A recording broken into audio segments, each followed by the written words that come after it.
If you can practice the art of vagueness on subjects that make you feel negative emotion, and the art of specifics on subjects that do make you feel good, you will have figured deliberate creation out precisely, because that really is all there is to it. The more you talk about unwanted things, the more specific they become within you. The more specific the vibration of them is.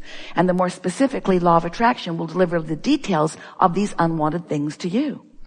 Now we know that as humans, you have wanted God, and more recently, law of attraction, to be more discerning and to not give you what you're offering a vibration about, but to give you instead what you want.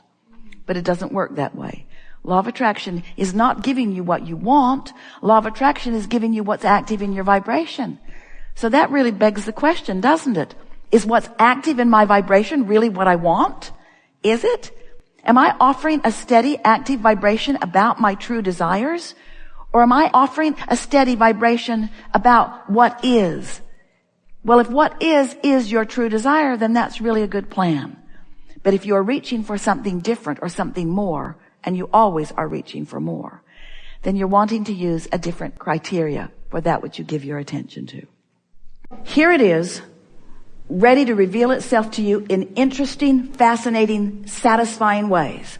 But you're holding a closed door because of your attention to the economy. And your frustration is your indicator that you're barring the door, or at least hindering it. So your singular work is to find some way to think about finances in a way that doesn't feel frustrating. If we were standing in your physical shoes, we would try to find a way of thinking of anything that doesn't feel frustrating, because chances are, if you go to the specific topic of financial freedom or financial well-being, you're going to activate what's already active and bar the door more. So you have to go to a general place that opens the door. Something that is working, something that feels wonderful, something that's easy to feel good about. Do this basic general grid work. You can even get off in the future. Everything's going to turn around. There have been lots of situations like that. Often after a big bust, there's a big boom. Things always work out. There are enough of us that are resourceful enough. Now we're on the topic, but we're being more general. Or you could leave that topic altogether. There's much more to well-being than finances, although finances do play a big part of it. And so that might be difficult for you to detach yourself from that. But just find some way to get general about something. It's a beautiful day. The sun came up this morning. You have no idea how important that was. And yet it's rarely something that you focus upon. And have you looked outside today in this magnificent city? Can you feel the beauty of this planet from this particular vantage point?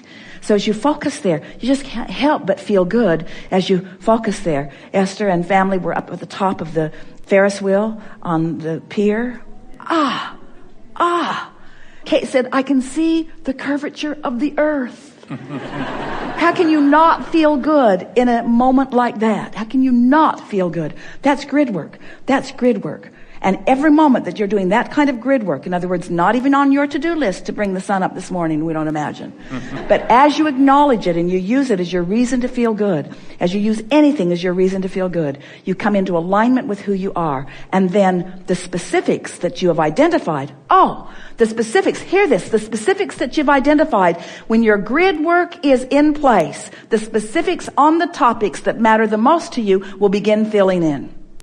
Now, what subjects matter most to you? It's interesting. We say to people, don't bring the thing that's bothering you the most to this discussion, because the thing that's bothering you the most, you've got the most concentrated momentum going in opposition to what you want. But now, focus for just a moment on that momentum.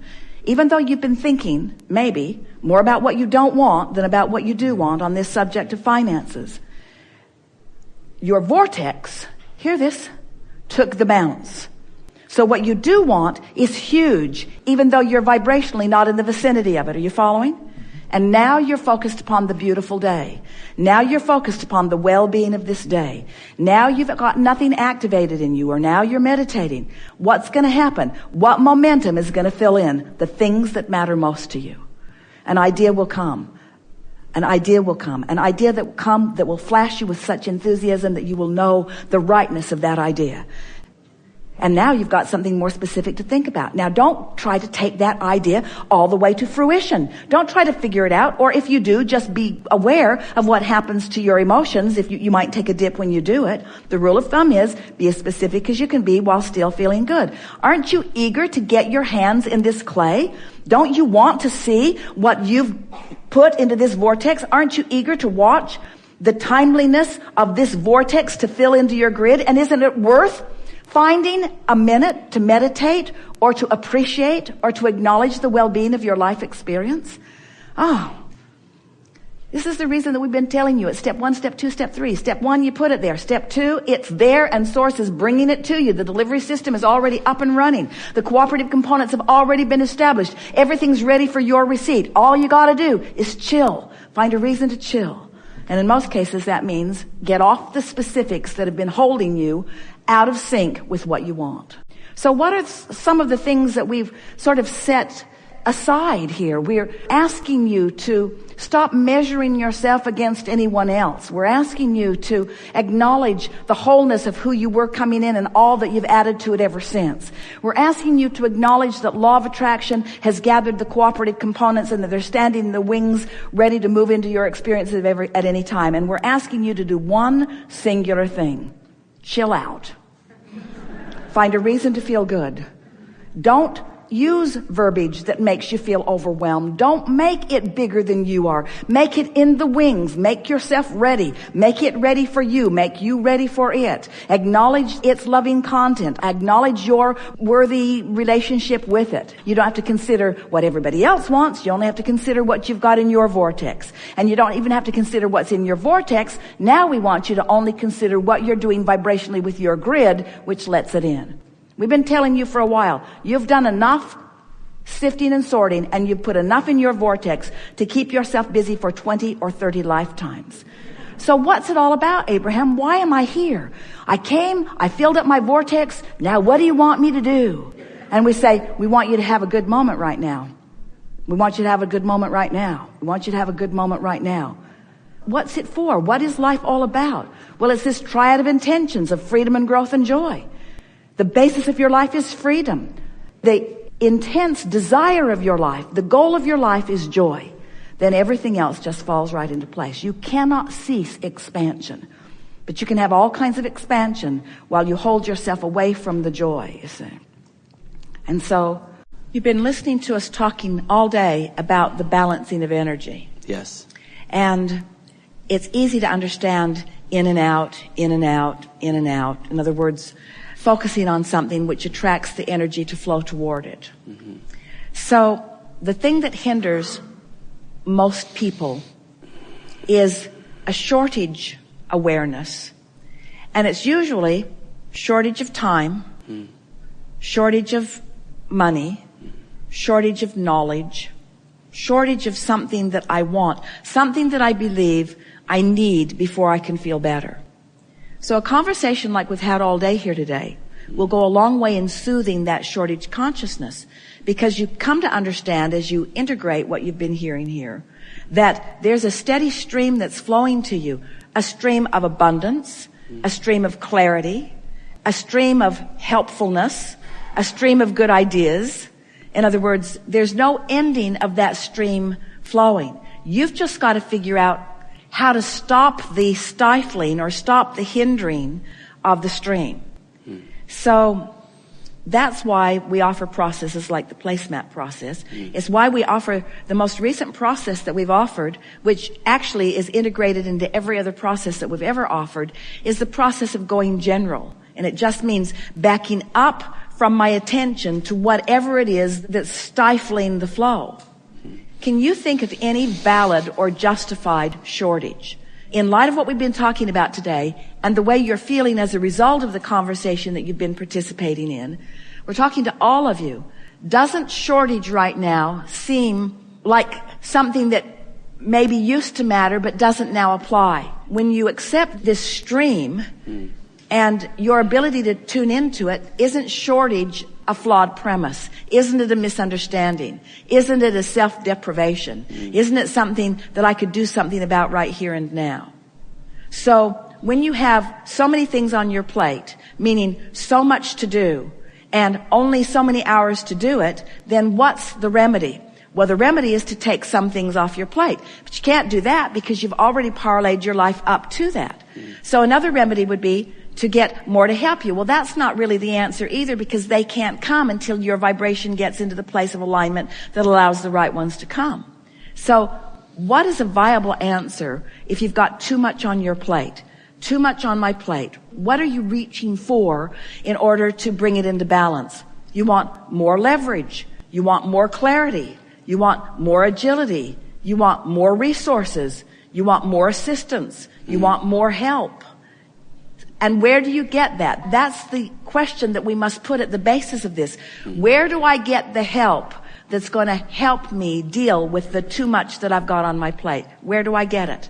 And we say, well, it's going to come in lots of places, and it's going to come through lots of people, and it's going to come with lots of ideas, but it's going to come from that flow. We haven't talked about this here today, but this is the place for us to talk about it. So life causes you to put into your vortex all of the things that you want. And then they start flowing and you get too much on your plate because you want them before you're up to speed with them. We had a sort of conversation about that with our friend earlier about that. When your desire is really, really strong, you'll summon stuff. But when your desire is strong and you're not in alignment with that desire, the stuff you summon is a bumpy ride. So you really don't want to fill your plate up when you're out of balance. But what do you do when you've already got a plate that's filled up that's out of balance? What do you do when your pool already has algae in it? Do you just roll up and die? Do you just withdraw from life experience? Or do you move forward towards some solution? Once you have mastered this understanding that you can control the way you feel because you have the power to focus, and then you practice yourself into steady, chronic alignment, and then the universe shows you that only what is wanted is flowing to you. And if there is something that is a bit off, you don't freak out about it. You just take us another step one moment, and you maintain your balance regardless of it. That's what unconditional love is. Alignment regardless of the condition. You have to start with a decision that you want to feel good. If that's the premise, if you've started with that decision that you want to feel good, then what that means is, what you're saying is, I want to feel good, and I understand I can't feel good unless I'm really blended with all that I am. Which causes you to then understand that if you hadn't expanded to more than you can maybe normally maintain, then there would not be any new reach. And so now you're making peace with the fact that you are always vibrationally reaching beyond your patterns or habits that you've been practicing. So it's always accurate to say, I have beliefs that are not up to speed with the whole of who I am. And I mean to figure out which of those beliefs aren't up to speed with who I am, so that I can be up to speed with who I am. However, the beliefs that I hold that are not up to speed with who I am are responsible for my further expansion. So I'm embracing all of these beliefs, positive ones and negative ones, because expansion matters so much to me.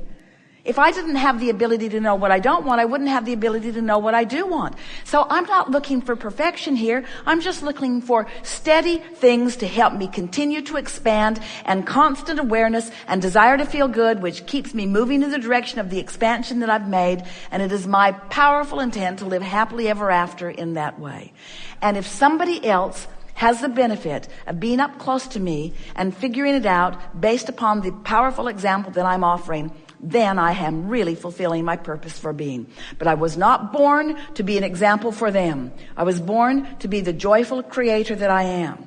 This is something that we really, really, really want you to hear, because it gets off pretty easily in the moment that you're trying to mentor someone that you really care about. And it gets back on track really fast when you understand that they can't miss anyway.